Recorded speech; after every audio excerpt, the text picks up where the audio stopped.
À la 3e place des actrices hollywoodiennes les plus légendaires, selon le classement de l'Institut du film américain, vous l'avez reconnu, c'est la très sophistiquée Audrey Hepburn. De quoi ai-je l'air? La comédienne fait ses débuts en tant que mannequin avant de devenir l'égérie du couturier français Givenchy. Loin des stars plantureuses de l'époque, elle impose avec sa silhouette mutine un nouveau type d'élégance qui va fasciner plusieurs générations d'hommes et de femmes. Sa grâce naturelle et son buste gracile vont éclipser Marilyn Monroe, Kim Novak, Jane Mansfield et autres bimbos blondes de l'époque. Sabrina. David.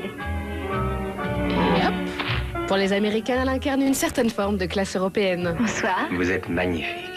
Merci. Dans les années 50 et 60, Audrey Hepburn enchaîne les rôles. Sabrina, Drôle de frimousse ou encore Vacances romaines, pour lequel elle décroche l'Oscar de la meilleure actrice en 1954. Mais son plus grand succès, c'est certainement celui d'Holly Golightly dans Diamant sur canapé, qui l'a élevée à la 2e place des actrices hollywoodiennes les mieux payées après Elizabeth Taylor. Et c'est surtout ce rôle qui en a fait une actrice culte. À la 2e place des actrices hollywoodiennes les plus légendaires, on retrouve Bette Davis. N'ayant pas vraiment le profil d'un sex symbole, c'est grâce à son charisme et son franc-parler que l'actrice est devenue l'une des plus grandes stars du XXe siècle. Que le bon Dieu vous bénisse. Après quelques rôles prometteurs sur Broadway à New York, elle arrive à Hollywood au début des années 30. En 1936, elle reçoit son premier Oscar avec L'Intruse.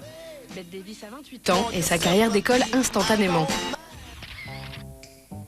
Durant 6 décennies et plus d'une centaine de films, Bette Davis demeure l'une des actrices les plus appréciées de l'âge d'or du cinéma.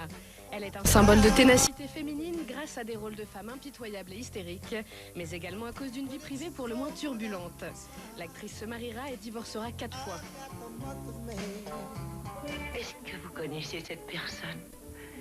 Il se peut que tout cela ne soit qu'un joli rêve. Justement, ses rapports avec les studios virent au cauchemar. En 1961, alors qu'elle craint d'être délaissée par Hollywood, Bette Davis va jusqu'à publier une petite annonce. Mère de 3 enfants, divorcée, 30 ans d'expérience dans le cinéma, toujours en vie et de meilleure humeur qu'on me dit, cherche emploi à Hollywood. Un comble pour une actrice nominée 11 fois aux Oscars.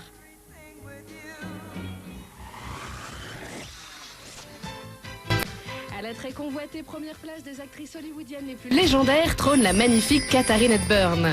Et ce n'est pas vraiment une surprise tant la carrière et la personnalité de Katharine furent hors du commun. Mais qu'est-ce que vous faites ici?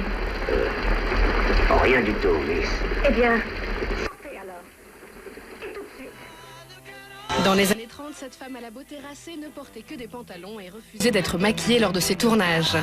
Féministe aguerrie au caractère bien trempé, Katharine ne posait jamais pour les photographes, n'assistait pas aux soirées mondaines et évitait de répondre aux journalistes. Je pensais que ma vie privée ne regardait personne d'autre que moi. Et je le pense toujours. Sur les plateaux, les accrochages avec les metteurs en scène étaient réguliers tant l'actrice supportait mal l'autorité. Mademoiselle, voulez-vous bien écouter les consignes du metteur en scène? Mais que dois-je faire? Faire la marionnette ou utiliser mon intelligence? Faites ce que l'on vous dit. Taisez-vous! Katharine Hepburn a été nominée 12 fois aux Oscars et c'est la seule actrice dans l'histoire du cinéma à avoir reçu 4 statuettes. Sa liberté, son audace et sa beauté flamboyante ont fait d'elle l'actrice la plus plébiscitée du XXe siècle.